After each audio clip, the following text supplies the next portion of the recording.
साथियों, पत्रकार मित्रों, आज के इस मौके पर सबसे पहले आदरणीय देवेंद्र जी का मैं हृदय से स्वागत करता हूं, समाजवादी पार्टी में अभिनंदन करता हूं और मैं समझता हूं जो संविधान बचाने की लगातार हम समाजवादी लोग मुहिम चला रहे हैं, उस मुहिम को भाई देवेंद्र जी की पार्टी में आने से विशेष ताकत और विशेष धार मिलने जा रही है।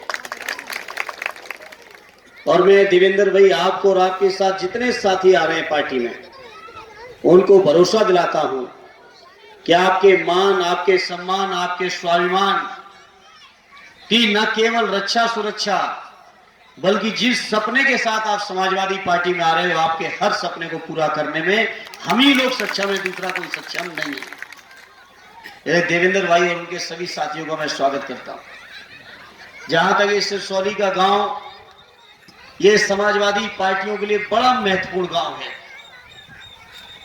और महत्वपूर्ण गांव इसलिए भी है जहां हमारे पास जनपद में 6 विधानसभाएं हैं। उन 6 विधानसभाओं में से 2 उम्मीदवारों का रिश्ता इसी गांव से जुड़ा हुआ है। चोट लगने के कारण जहां हाजी रईस साहब मुंबई से नहीं आ सके, वहीं लखनऊ में आज विधानमंडल के लोगों की मीटिंग के कारण यहां क्षेत्र के भांजे कहिए, किसी के भाई होंगे, भाई आशुतोष मौर्य लखनऊ में आदरणीय राष्ट्रीय अध्यक्ष जी की बैठक में होने के कारण आपके बीच नहीं पहुंच पाए। लेकिन मैं समझता हूं सिरसौली के लोगों का समाजवादी पार्टी को मजबूत करने में बहुत महत्वपूर्ण योगदान है।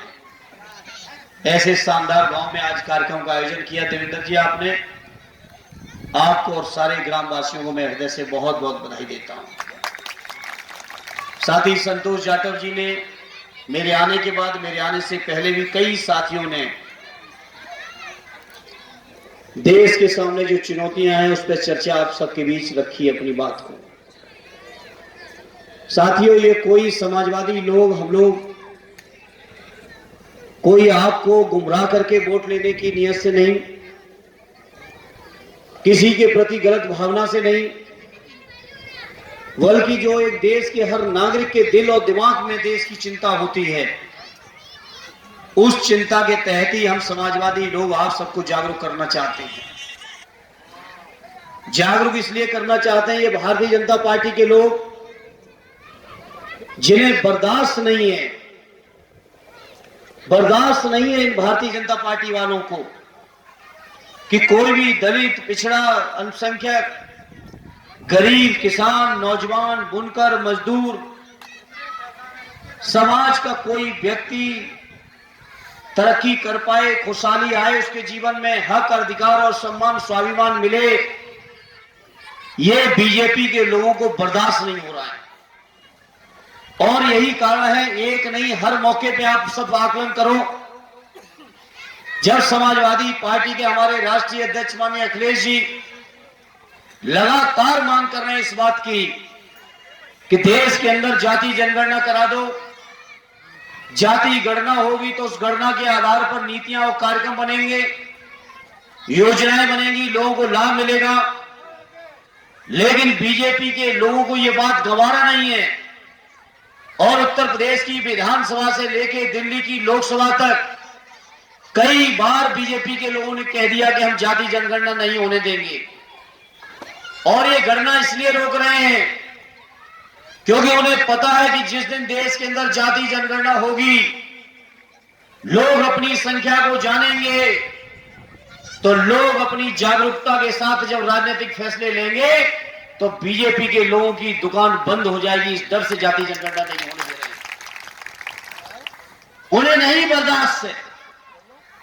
बातें और भाषण बहुत करते हैं, बातें एक तरफ कह रहे हैं कि हम देश को विकसित बनाने जा रहे हैं, बना चुके हैं।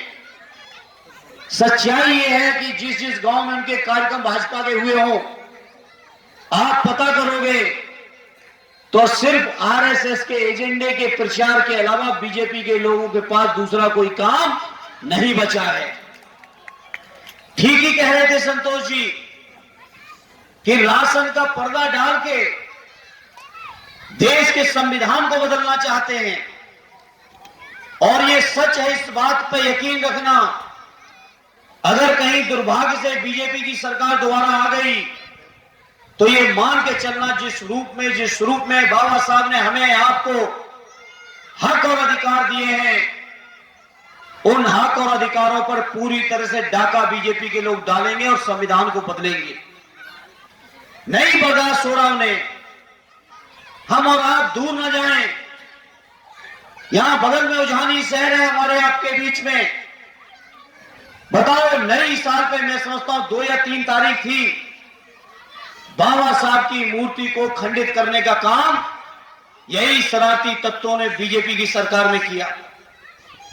मुझे याद है इसी मूर्ति को 2018 में जब मैं सांसद था इस क्षेत्र से, उस समय भी बीजेपी के लोगों ने इसी मूर्ति को, इसी पार्क को खंडित करने का काम किया था।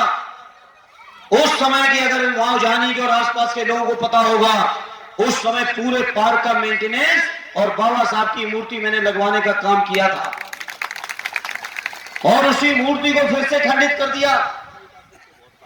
आप सोचो, ये बीजेपी के लोग ये बर्दाश्त नहीं कर पा रहे हैं कि बाबा साहब की मूर्ति क्यों उजानी शहर के बीचों बीचों छाती पे लगी हुई है।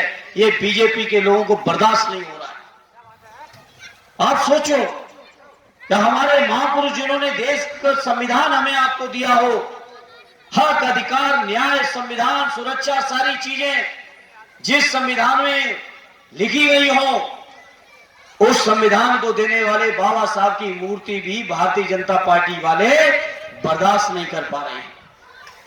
और आप में से कुछ लोगों ने हो सकता रोड जाम किया हो। आप इसी से अंदाजा लगा लो नीयत क्या है बीजेपी की। स्वाभाविक है कि जब बाबा साहब का अपमान होगा तो लोगों में आक्रोश आएगा, लेकिन बाबा साहब के अपमान के आक्रोश में कुछ लोग अगर सड़क पर बैठ गए तो 50 लोगों के खिलाफ बीजेपी के लोगों ने मुकदमा भी करा दिया। सोच लो बाबा साहब के प्रति इनकी भावना और नीयत क्या है।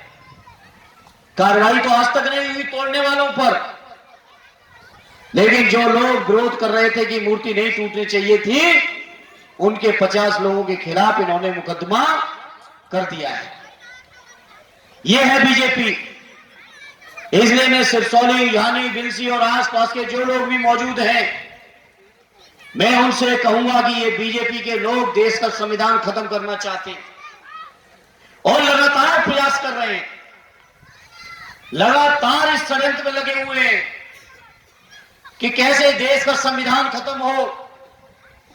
और मैं इस मौके पे बड़ी जिम्मेदारी से कहता हूं कि अगर कहीं चूक हो गई आपसे तो ये देश का संविधान बीजेपी वाले बचने नहीं देंगे।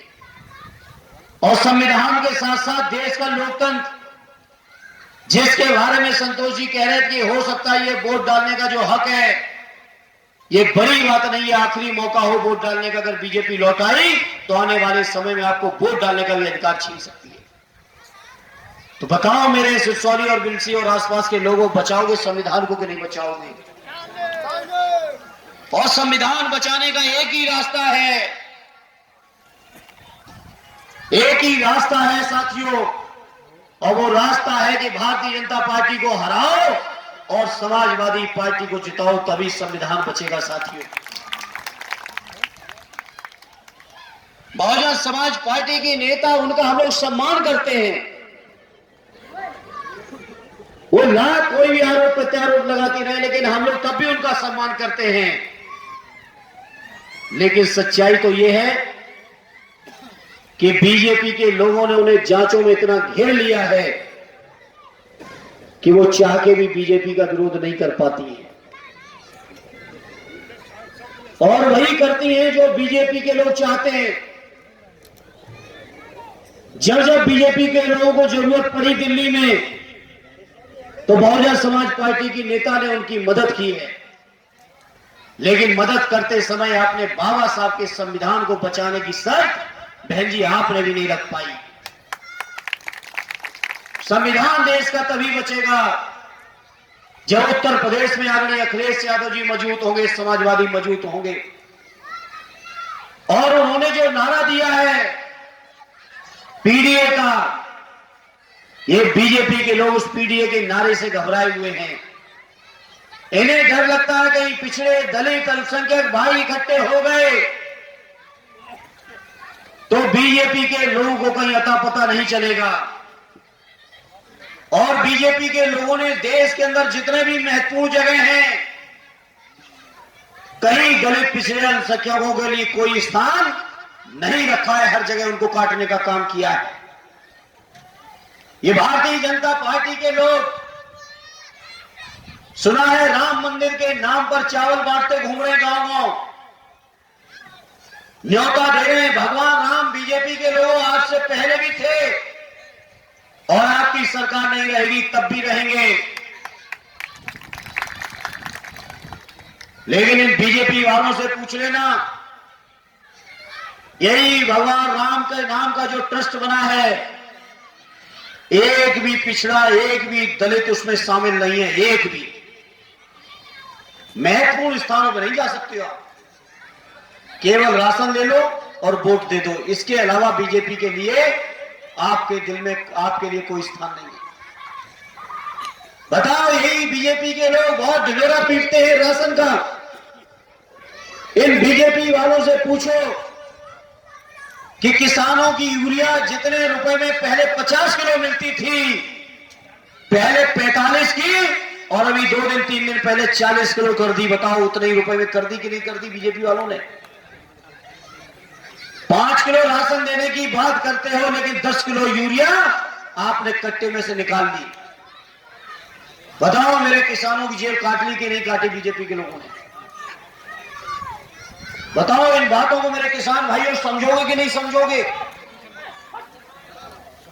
समझने की है ये बात कि नहीं है? ये नारे लंबे लंबे, भाषण लंबे लंबे देने गांव गांव घूम रहे हैं।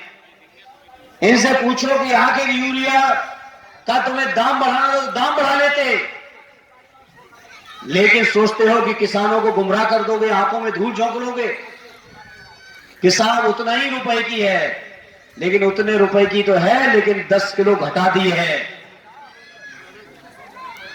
और आज हम कह रहे हैं अगर बीजेपी की सरकार बनी रही तो हो सकता है आज 40 किलो है, आने वाले समय में इतने ही रुपए में 10 ही किलो बच पाए, इससे ज्यादा न बच पाए। बताओ, ये कर रहे हैं, उसी रास्ते पे जा रहे हैं कि नहीं जा रहे हैं? ये भाषण देते थे 14 के चुनाव में, याद करो, महंगाई के बारे में बहुत बातें कहते थे। जब महंगाई की बातें कहते थे तब डीजल पेट्रोल 60 के नीचे था, आज डीजल पेट्रोल 100 के आसपास हो गया है।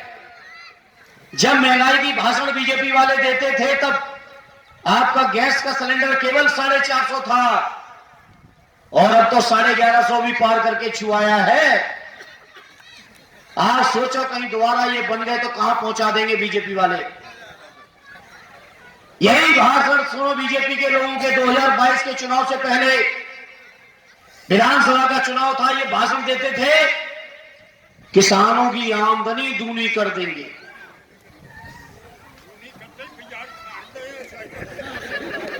कोई किसान बता दे कि आमदनी दूनी हुई हो। अभी कल मैं एक चैनल पे सुन रहा था, बताएं कि ये गांव के बारे में जितने लोगों ने इंटरव्यू दिया, किसान भाइयों ने सबसे कहा कि 250-300 जानवर उनके गांव में हर समय मौजूद है, पूरी रात खेतों में गुजारनी पड़ रही है। बताओ सिरसौली और आसपास वालों, आपकी स्थिति भी ऐसी है कि कुछ और है? तुषार पड़ रहा है, लेकिन रात भर आपको खेतों में गुजारना पड़ेगा। ये बीजेपी के लोग हैं। और भाषण सुनो तो कहेंगे किसानों की आमदनी दूनी, देश विकसित कर दिया। बताओ, यही विकसित किया है देश? किसान बर्बाद, नौजवानों को गुमराह शुरू में कर लिया कि हर साल 2 करोड़ रोजगार। अरे मोदी जी, उस समय गुजरात से आप आए थे, लोग नहीं जानते थे कि आप इतना भी झूठ बोलते होगे। उस समय हमारे नौजवान भरोसा कर दिए, लेकिन अब 10 साल आपकी सरकार देखने के बाद अब कोई नौजवान आपकी बात का भरोसा अब करने वाला नहीं है। बताओ, किसी नौजवान को अभी है क्या उम्मीद बीजेपी वाले देंगे रोजगार? क्या 10 साल में नहीं दे सके, आप क्या देंगे? और क्या क्या भाषण कि गरीबों के खाते में 15 लाख। बताओ किसी के खाते में 15 रुपए भी भेज दिए हो। और क्या भाषण की नोटबंदी होगी तो सारा पैसा गरीबों के खातों में। बड़े बड़े लोगों की नींदें उड़ रही, यही तो भाजपा वाले भाषण दे रहे थे। लेकिन वो बड़े वाले इतने बड़े बना दिए हैं कि अब बीजेपी वाले भी उनके बिना नहीं चल पा रहे हैं। गुजरात वाले जो बड़े बड़े हैं, गुजरात वालों को पूरे देश में सब बेच दिया। क्या नारे दे रहे थे बीजेपी वाले? देश नहीं बिकने दूंगा। बताओ देश और कैसे बिकेगा? रेल तुमने बेच दिए, तेल तुमने बेच दिए, हवाई अड्डे बिक गए, टेलीफोन बिक गए, सड़कें बिक रही हैं। बताओ और क्या क्या और बचा है? बंदरगाह के समुद्र वाले जो बंदरगाह के अड्डे हैं सब बिक गए। बताओ और क्या क्या नहीं बचा जो बीजेपी के लोगों ने न बेच दिया हो। तो आज मैं इस मौके पर सिसौली के और आसपास के लोगों एक ही बात कहूंगा कि बीजेपी वाले जो कहें समझ लेना ठीक उल्टा होने वाला है। जब ये कहे देश नहीं बिकने दूंगा तो सब बेच मारे। जब इन्होंने कहा किसानों की आमदनी दूनी करेंगे तो आमदनी छोड़ो, ईमानदारी से बता दो मेरे किसान भाइयों, लागत भी निकल रही है क्या? 7 साल हो गए उत्तर प्रदेश में बीजेपी की सरकार के। 7 साल में केवल 15 रुपया गन्ने का दाम बढ़ाया है, वो भी इसलिए कि 2022 में विधानसभा का चुनाव था। 2022 में विधानसभा का चुनाव के कारण केवल 15 रुपए बढ़ाए थे और 2017 से आज 2024 आ रही है। आज की तारीख में एक बार के अलावा कभी गन्ने का दाम बताओ सिसौली वालों बढ़ाया हो? और यहां वाले का तो शेखुपुर वाले का तो यहां पे पेमेंट भी नहीं निकल रहा होगा। तो 2 साल से पेमेंट भी नहीं निकल रहा है। और बिसौली वाले का तो और बुरा हाल है। बताओ है कि नहीं? गन्ने का बुरा हाल कर दिया। तो इतनी सारी चुनौतियां, इतनी सारी समस्याओं से हम आप सब जूझ रहे हैं। हम आपको एक ही भरोसा दिलाते हैं, आप सबके सहयोग से जब आदरणीय अखिलेश यादव जी की कलम में ताकत आएगी, इंडिया गठबंधन मजबूत होगा, तो आप भरोसा और विश्वास रखना जैसा काम पहले देख चुके हैं बदायूं वाले, उससे भी ज्यादा काम आने वाले समय में करेंगे। और बदायूं वालों को भी ये बताने की जरूरत नहीं है कि जब समाजवादियों को मौका मिलता है तो काम कितना होता है। बताओ, बताने की जरूरत है बदायूं वालों? है, सब लोग जानते कि नहीं जानते कैसे काम किया है? तो इसलिए मैं आपसे उम्मीद करता हूं, प्रार्थना करता हूं और अपील करता हूं, पूरा सहयोग समर्थन समाजवादियों को दे देना। आप सब यहां से जिता के भेजोगे तो ये जरूर है, संख्या में हम भले ही अकेले हों यहां से, लेकिन बदायूं वालों ये भरोसा रखना आपके सम्मान को, मान को इतना तो ऊंचा किए ही रहते हैं कि 10 एमपीओं के बराबर अकेले काम तो कर दीजिए। बताओ मेरे बदायूं के लोगों, करते हैं कि नहीं करते हैं? कोई इसमें कसर है क्या? चाहे भले ही बीजेपी के सामने कितने भी बैठे हो, लेकिन आपके भाई जिस मुद्दे के पीछे पड़ा तो बीजेपी वालों को पैर पीछे खींचने पड़ गए। इतनी ताकत के साथ मुद्दों को मेरे साथियों आपके उठाया है।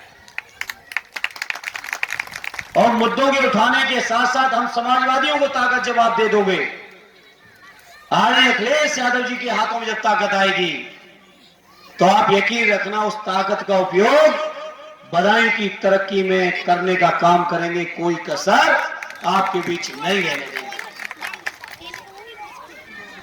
यहां बीजेपी के तमाम एमएलए भी हैं, एमपी भी हैं, मंत्री भी हैं, दिल्ली वाले मंत्री भी हैं, लेकिन बताओ बदायूं का मेडिकल कॉलेज चल पा रहा है सिसोली वालों? क्या हाल है? आईसीयू में भी चूहा काट रहा है। महिलाओं के बेचारों के इलाज नहीं हो रहा, अस्पताल पे गेट पे बच्चा दे रही है। सोचो डिलीवरी हो रही है अस्पताल के गेटों पे, डेथ हो जाए तो आंखें निकाल ली जाती है मोर्चरी में। बताओ इससे भी ज्यादा संवेदनहीनता कोई हो सकती जो बदायूं में हो रही है मेडिकल के मामले में? इतनी संवेदनहीनता। और कहने को यहां से बीजेपी की सांसद महिला भी है और कहती हम डॉक्टर भी हैं। एक दिन हम बयान सुन रहे थे तो कह रही थी कि मोदी जी ने बनवाया है। सुना है आप लोगों ने कि नहीं सुना है? एक दिन ये भी भाषण दे रही थी। तो ऐसे लोग जो कोई काम आपके कर नहीं सकते, किसी काम के आ नहीं सकते, कोई मदद क्षेत्र की कर नहीं सकते, विकास तरक्की योजनाएं ला नहीं सकते, दलित पिछड़ों के मुद्दों पे, मानवता के मुद्दों पे लड़ नहीं सकते, अब ऐसे लोगों को यहां से सफाया करने का काम मेरे बदायूं वालों कर दो, ये प्रार्थना लेके आया हूं। बताओ एक बार हाथ उठा के करोगे कि नहीं करोगे सफाई इनकी? जिताओगे समाजवादियों को कि नहीं जिताओगे? अखिलेश यादव जी के हाथों को मजबूत करोगे? इसी उम्मीद के साथ और आपको भरोसा दिलाते हुए आपके मान की, सम्मान की, स्वाभिमान की, क्षेत्र की तरक्की की, नौजवानों किसानों की समस्याओं की, दलित भाइयों की समस्याओं की, महिलाओं की समस्याओं की जितनी भी जरूरत पड़ेगी उससे ज्यादा लड़ाई भी लड़ेंगे और उससे ज्यादा काम भी करेंगे। ये आपको यकीन और भरोसा दिलाते हुए अपनी बात को विराम देता हूं। साथ ही देवेंद्र जी को, संतोष जी को, सबको इस कार्यक्रम के आयोजन के लिए बहुत बहुत बधाई देता हूं। ओंकार बाबू जी को देता हूं। सबको बहुत बहुत धन्यवाद। जय हिंद, जय भारत।